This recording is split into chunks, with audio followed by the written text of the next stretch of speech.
सभी श्याम प्रेमियों को जय श्री श्याम। कैसे हैं आप? आशा करती हूँ कि आप अपने स्थान पर कुशल से होंगे। आज मैं आपको श्रीमद् भागवत गीता के 16वें अध्याय का वर्णन सुनाऊंगी, जिसका नाम है देवासुर संपद्व्यभाग योग। कुरुक्षेत्र की भूमि पर युद्ध का बिगुल बज चुका था। दोनों सेनाएं आमने सामने खड़ी थी। अर्जुन के मन में अभी भी दुविधा थी। धर्म क्या है, अधर्म क्या है, कौन सा मार्ग अपनाना उचित है। उसी समय भगवान श्री कृष्ण जी ने उसे गीता का 16वां अध्याय सुनाया, जिसे देवासुर संपद्व्यभाग योग कहा जाता है। श्री कृष्ण ने कहा, हे पार्थ, इस संसार में मनुष्य 2 प्रकार के गुणों से युक्त जन्म लेते हैं, देव और असुरी। देवी गुण मनुष्य को मोक्ष की ओर ले जाते हैं, जबकि आसुरी गुण उसे बंधन और पतन की ओर धकेल देते हैं। देवी गुणों वाले निडर लोग होते हैं, उनके हृदय में शुद्धता होती है। वे सत्य प्रिय, करुणावान, क्षमाशील और आत्मसंयमी होते हैं। वे ईश्वर में श्रद्धा रखते हैं और दूसरों का कल्याण करना ही अपना कर्तव्य मानते हैं। इसके विपरीत आसुरी स्वभाव वाले लोग लोभी, क्रोधी, अहंकारी और हिंसक होते हैं। वे धर्म और मर्यादा का पालन नहीं करते। उनका जीवन केवल स्वार्थ और भोग की इच्छाओं से भरा होता है। ऐसे लोग अंत में दुख और विनाश को प्राप्त होते हैं। श्री कृष्ण ने अर्जुन को और स्पष्ट करने के लिए एक कथा सुनाई। श्री कृष्ण जी कहते हैं, बहुत समय पहले एक नगर में 2 भाई रहते थे। बड़ा भाई सत्यनारायण देवी गुणों में से संपन्न था। वह सदैव सत्य बोलता, दीन दुखियों की सहायता करता और भगवान की भक्ति में लगा रहता। लोग उसे आदर की दृष्टि से देखते और उसके पास आकर अपने सुख दुख सुनाते। सत्यनारायण उनका मार्गदर्शन करता और मदद करता। दूसरा भाई था दुष्ट नारायण, जो असुरी स्वभाव वाला था। उसका मन हमेशा लालच और क्रोध से भरा रहता। वह दूसरों को धोखा देता, गरीबों का शोषण करता और केवल धन संपत्ति बढ़ाने के पीछे भागता। समय बीतने के साथ बड़ा भाई नगरवासियों के हृदय में बस गया। लोग उसे प्रेम करते और उसके आशीर्वाद से सुख पाते। दूसरी ओर छोटा भाई सबके लिए घृणित हो गया। उसके कर्मों का फल यह हुआ कि अंत में वह अकेला पड़ गया और दुख दरिद्रता में जीवन बिताने लगा। श्री कृष्ण बोले, हे अर्जुन, यही अंतर है दैवी और असुरी स्वभाव में। दैवी स्वभाव मनुष्य को ऊपर उठाता है, जबकि असुरी स्वभाव उसे नीचे की ओर धकेलता है। फिर श्री कृष्ण ने विस्तार से दैवी गुणों का वर्णन किया। वे कहते हैं, हे अर्जुन, दैवी स्वभाव वाले मनुष्य में निर्भयता, आत्मशुद्धि, संयम, दानशीलता, करुणा, सत्य, क्षमा, शांति और विनम्रता होती है। वे अहंकार से दूर रहते हैं। वे किसी को हानि नहीं पहुंचाते, सबके कल्याण की सोचते हैं और धर्म के मार्ग पर चलते हैं। ऐसे लोग भगवान पर दृढ़ विश्वास रखते हैं। उनका जीवन भक्ति, साधना और सेवा में बीतता है। वे क्रोध और ईर्ष्या से दूर रहते हैं और मन को स्थिर रखते हैं। यही गुण उन्हें मोक्ष के योग्य बनाते हैं। वहीं असुरी स्वभाव के लक्षण कुछ विचित्र हैं। असुरी स्वभाव वाले लोग धर्म और अधर्म का भेद नहीं जानते। वे झूठ, कपट और अहंकार से भरे रहते हैं। उनके लिए लालच ही सबसे बड़ा धर्म है। वे कहते हैं, ये संसार स्वतः उत्पन्न हुआ है, ना भगवान है, ना धर्म है। ऐसे लोग अपने जीवन का उद्देश्य केवल इंद्रियों की तृप्ति को मानते हैं। वे हिंसा, क्रोध और लोभ में डूबे रहते हैं। ऐसे लोग सोचते हैं, आज इतना धन मेरा है, कल इतना धन मेरा होगा। मैं यह जीत चुका हूँ, आगे मैं यह जीतूँगा।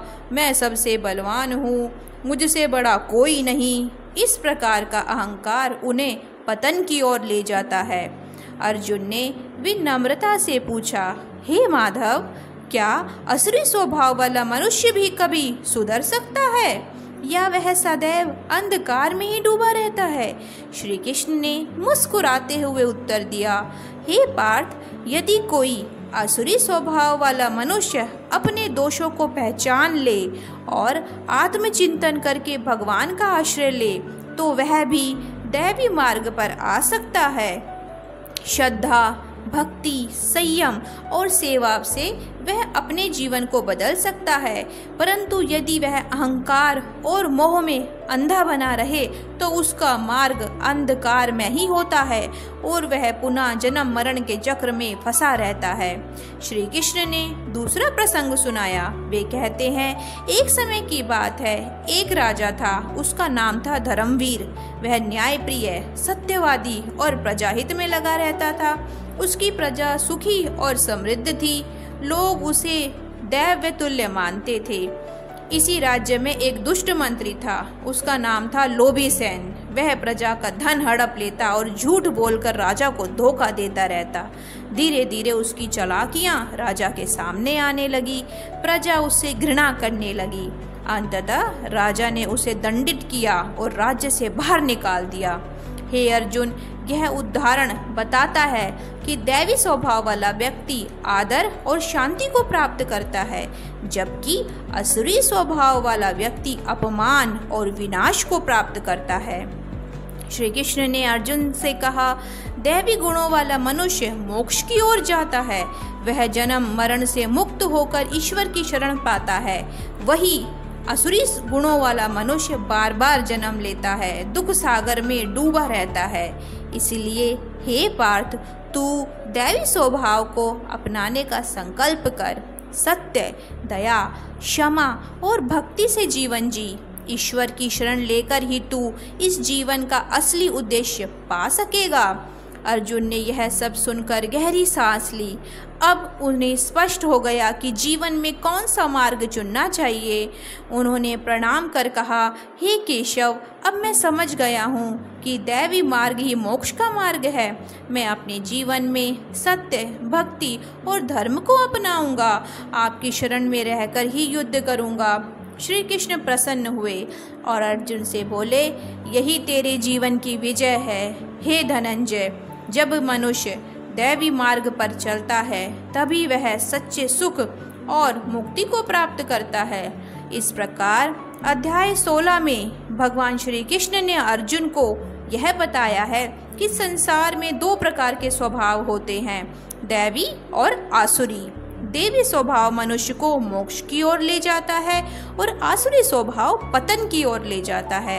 यह प्रत्येक मनुष्य पर निर्भर है कि वह कौन सा मार्ग चुनता है। यह कथा हमें यह सिखाती है कि हमें सदैव दया, सत्य, संयम, क्षमा और भक्ति के मार्ग पर चलना चाहिए। यही जीवन का असली उद्देश्य है। बोलो कृष्ण भगवान की जय। श्याम भक्तों, यह था श्रीमद् भागवत गीता के 16वें अध्याय का वर्णन जो मैंने आपसे कहा। अब मैं आपको 16वें अध्याय का मातम्य सुनाऊंगी। श्री नारायण जी लक्ष्मी जी से कहते हैं, हे लक्ष्मी जी, एक सौरठ देश था जिसके राजा का नाम खड़गबाहु था। वह बड़ा धर्मात्मा था। उसके हाथियों में एक हाथी बड़ा मस्त था, जिसकी धूम हमेशा मची रहती थी। वो महावतों को पास ना आने देवे। जो महावत उस पे चढ़े वो उसी को मार डाले। हाथी के पाँव में सदा जंजीर बंधी रहती। राजा को यह देख कर बहुत दुख होता। फिर राजा सबसे कहता कि कहीं कोई ऐसा हो जो इस हाथी को पकड़े तो मैं उसे मुंह मांगा इनाम दूंगा। हे लक्ष्मी, उस हाथी को किसी ने नहीं पकड़ा। एक दिन वह हाथी जंजीर से छूटकर शहर में निकल पड़ा तो सामने से एक साधु जी आ रहे थे। सभी गांव वालों ने और शहर वालों ने साधु जी से कहा, हे साधु जी, आप यहाँ से हट जाएं, नहीं तो यह हाथी आपको मार देगा। संत जी ने कहा, मुझे कुछ नहीं होगा, तुम चिंता मत करो। साधु जी ने नेत्र प्रसार कर हाथी को देखा। हाथी ने सूंड के साथ साधु की वंदना की। साधु जी ने कहा, हे गजेंद्र, मैं तुझे पहचानता हूँ। तू पिछले जन्म में बड़ा पापी था। अब तू चिंता मत कर, मैं तेरा उद्धार करूँगा। हाथी बारंबार उनके चरण छूता, उन्हें माथा नवाता था। लोगों ने यह देखकर राजा को खबर की। राजा भी वहां आए और देखा कि हाथी साधु जी के पास खड़ा है और बार बार उनकी चरण वंदना कर रहा है। तब साधु जी ने कहा, अरे गजेंद्र, तू आगे आ। हाथी आगे को आके उनकी चरण वंदना करने लगा। तब संत जी ने कमंडलू से जल लेकर हाथी पर छिड़का और उसे कहा, मैंने तुझे गीता जी के 16वें अध्याय का फल दिया। इतना कह जल छिड़कने से उसकी हाथी की देह छूटी और उसने देव देह पाई। विमान पर चढ़ बैकुंठ को गया। राजा जी ने संत जी को दंडवत प्रणाम किया और कहा, संत जी, आपने कौन सा मंत्र कहा जिससे इस अधम दुखदायक को सदगति प्राप्त हुई? संत ने कहा, हे राजा जी, मैंने गीता जी के 16वें अध्याय का फल इसको दे दिया जो मैं नित्य करता था। बोलो लक्ष्मी नारायण जी की जय, बोलो श्याम बाबा की जय। श्याम भक्तों, यह था श्रीमद् भागवत गीता के 16वें अध्याय का महात्म्य जो मैंने आपको सुनाया। आशा करती हूँ कि आपको पसंद आया होगा। अगर आपको मेरी वीडियो अच्छी लगती है तो आप मेरी आईडी को सब्सक्राइब करें, लाइक करें और शेयर करना ना भूलें। बाबा श्याम हम सभी पर अपना प्यार भरा आशीर्वाद बनाए रखें, इसी विश्वास के साथ जय श्री श्याम। आपका दिन शुभ हो। हारे का सहारा बाबा श्याम हमारा।